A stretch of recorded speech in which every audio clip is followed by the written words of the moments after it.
Улс төрийн хэлс хэрэгт хэлмэгдэсний дурсгалыг хүндэтгэх өдрийг тохиолдуулан Баянгар аймаг иргэдийн төлөөлөгчдийн хурлын даргын их бот, аймгийн засаг даргын тамга зүрийн даргын их жаргал, иргэдийн төлөөлөгчдийн хурлын нарийн бичгийн дарга нуран болон төр захиргааны байгууллагын удирдлага албан хаагчид, шашин хийд олон нийтийн төлөөлөл хэлмэгдэсний үр хүүхэд ах トゥ төрөл төрөсгт хэлмэгдэсний хөшөө цэцэг өргөж хүндэтгэл үзүүллээ.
Монгол улс 1996 оноос энэ өдрийг жил бүрийн 9-р сарын 10-нд тэмдэглэж хэлмэгдэсний гигant дурсгалыг хүндэтгэж байгаа.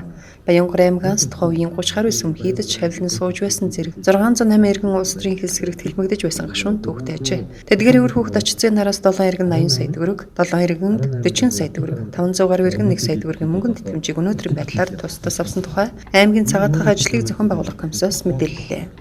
За өмнө нь бид бүхэн бол хэлмэгдэхстэй арга хэрэгт нь бол нэлээд анхаарлаа хандуулдаг байсан. Тэний одоо цагаатгах ажил, за мөн нөхөн олгорын ажлуудад хүлээн авах хүндэтгэх гэдэг ажлуудад бол биднээс нэлээд анхаардаг байсан. За энэ жилийн хувьд бол биднээс онцлог гэх юм бол за нийт иргэдтэй нийт хүүхэд залуучуудаа бол тэр хар толб үйлцэн тэр 21 оноос эхлэлтэй за 37-оос 40 оны хооронд бол эд хэлмэгдэх үйл ажиллагаа бол явж ирсэн. Энэ үеийг бол бүгд нь бүр дээр сэхэтнээс ахуулаад жирийн ардаа хүртэл энэ цус яргалалд энэ цуст аллагт бол хамрагдчихсэн шүү. Энэ бол цаашаа их том гүрнүүдийн дунд байгаа манай орон шиг энэ оронд бол дахин давтагдахыг үүсэхгүй. Тийм учраас энэс бол мөнхөд бол энийг бол зайлс хийж явах ёстой маа гэдгийг л таниулах чиглэлээр үйл ажиллагаа явуулж. Мөн тус өдөр жолооч нар хэлсгэрэгт хэлмэгдэсдийг хүндэтгэн автомашины гэрэлээс замын хөдөлгөөнд оролцсон юм а. Улс төрийн хэлсгэрэгт хэлмэгдэсдийн дурсгалыг хүндэтгэх. За тийм учраас орон даяар хүндэтгэл үзүүлж байгаа шүү. Тэгээд бас хурлын байгууллагын зүгээс 5 хүндээ гарын бэлгийг өгж байгаа маа. Тааш нь бас энэ талаар олон түмэн түгээж ингэж ажиллаарай. За баярлалаа. Ямар өдөр гэдгийг мэдж байгаа юу? Сэрэг төвтгдсэн юм лээ. Өдөр гэсэн баха. За. За энэ бол одоо нөгөө 27 дахь жилдээ энэ өдрийг тэмдэглэн өнгөрүүлж байгаа юм.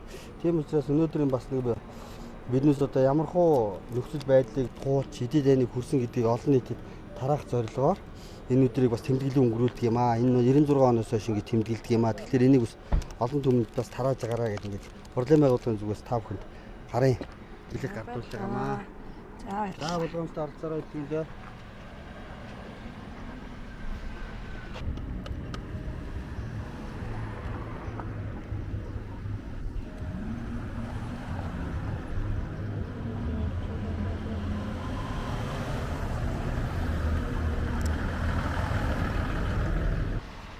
За сайн байна уу? Сайн байцгаана уу? За өнөөдөр ямар өдөр гэдгийг мэдж байгаа юу? Өнөөдөр хэлэмтийн өдөр болоо. Хэлэмт мэдээлэл хаанаас авсан? Мэдээлэл хаанаас авсан? Энэ явсуудлал цуурал яриад шүү дээ. За. Энэ жил 27 дахь хэлмэгдэсдийн дурсгалыг хүндэх 27 дахь өдөр болж байгаа юм шүү. Тэгэхээр энийг бол одоо нэг бид бүхэн яаж энэ Монгол улс маань тусгаар тогтнолоо хүлээж авбаа гэдгийг бол олон нийтэд сурталчлах, таниулах ийм үйл ажиллагаа болж байгаа шүү. Тэгээд энийг бас цаашдаа түүхсүүхээ мэдчихээ зүр хөвгтөө бас хэл сургаж явах ёстой шээ бид бүхэн тийм ээ. Тийм учраас ингэж хурлын байгууллагын зүгээс ингэж хүндэтгэл үзүүлж байгаа маа. За тэгээд та энэхүү бас бэлэг дурсгалын зүйлийг өгөө. Ухаалаг карт байгаа шүү. За. Болгоомжтой оролцоорой. Сайн байцгаана уу? За намарч байна. Сайхан намарцааж байна уу? За өнөөдөр ямар өдөр гэдгийг мэдж байгаа юу? За мэдж байгаа. За. Хэлмэгдэсдийн өдрөө энэ 27 дахь жилдээ бас тэмдэглэн өнгөрүүлж байгаа ийм өдөр байгаа. Тусгаар тогтнолоо биднээс ямар үнд цэнтэй олж авсан бэ гэдгийг ирээдүйн хойчуудад хэлж ойлгуулах ийм кампанит ажил улс орон дээр зохион байгуулагдаж байгаа маа. За тэгээд энийг бас тааш нь бас уламжлалгөөр аймгийн хурлын зүгээс бас ингэж гарын бэлэг гардуулж байгаа шүү. За ажил хөдөлмөртөнд тэгээд өндөр амжилт хүсье. За амжилт хүсье.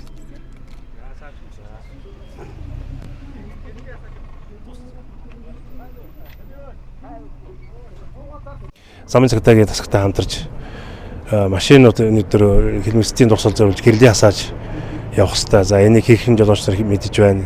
Хэрхэн энэ хүндэтгэлийг хийж байна гэдэгт нэлээд бас та бүхэнд хамтарч ажиллалаа.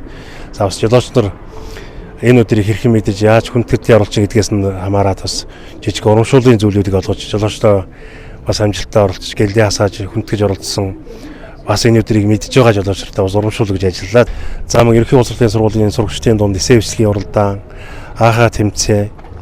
За дээрэс нь багш нар бас хичээл заах, цахим хичээл заах уралдааны зарласан байгаа. За энэ уралдаануудыг дүгнээд аймгийн хэмжээнд нэгсэн шалгуултыг юуны 9 сарын 28-ны өдөр аймгийн хөгжимтэй аймгийн театрт нэгдсэн журмаар шалгаруулж. За тэнцээ бас бүгд найрамд Монгол улсын төлөө зүтгэе гэсэн уран сайхны кино энэ хэлбэрлийн талаар он сонирхолтой кино байгаа. За энэ киног үзүүлээд төгсгөлд нь наахаа тэмцээний шалгарсан үзүүлбэрүүдийг дээрээс нь эсээ бичлэгийн уралдаан шалгарсан хүүхдүүдийн шагналыг за хичээл заасан багш нарын шалгарсан шагналуудыг замун шилдэг хичээл заасан багш нарын хичээлийг тэнд бас тавьж өнөөдрийн арга хэмжээ энэ сардаа бүтэн үргэлжлэхээр байгаа.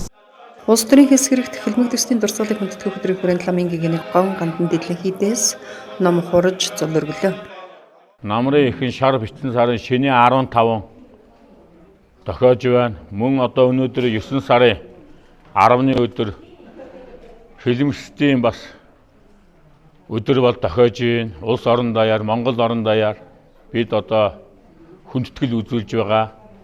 Мөн одоо Баян Хонгор аймгийн иргэдийн хурал Баян хонгор аймгийн засаг даргын хамгийн газар энэ болгоноос одоо ламын гэгэний хийдийн лам хаврагууд бас хүндэтгэл үзүүлж энэ хэлмэгчдийн өдөр хүндэтгэл үзүүлж зулаа өргөж одоо буйнаа хурааж байна. Мөн энэ 15-нд бас ном уншуулж байгаа хүмүүс ч гэсэн бас хойцгийнхаа буйн даатгаж байна. Тэгээ энэ хөө хэлмэгчдийн өдөр бол бас Монгол оронд нэлээд хэцүүхэн баргаар харанхуй ийм цаг үе байсан. Тэгээ бид одоо энэ 9 сарын 10 жил болгоны 9 сарын 10-нд бол хэлмэгчдийн өдрийг нутгийнхаа удирдлагуудтай мөн хэд орнууд нь хамтран бас буйны номоо хурж байна.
Гадаад дотоод хүчин зүйлийн нөлөө үзэл судлалын туушрал, улс төрийн зөрчил тэмцэл улмаас эмгэнэлт хэлмэгдэлд хүрсэн энэхүү гашуун түүхэн Монгол улс тусгаар тогтнох бүрэн эрхт байдлыг эрхчлөөгүй ямагт дээдлэн хамгаалах шудраг хэцүү төрийг зохицлоох, инх тайвныг хамгаалах үрдийн сургамж болсон юм.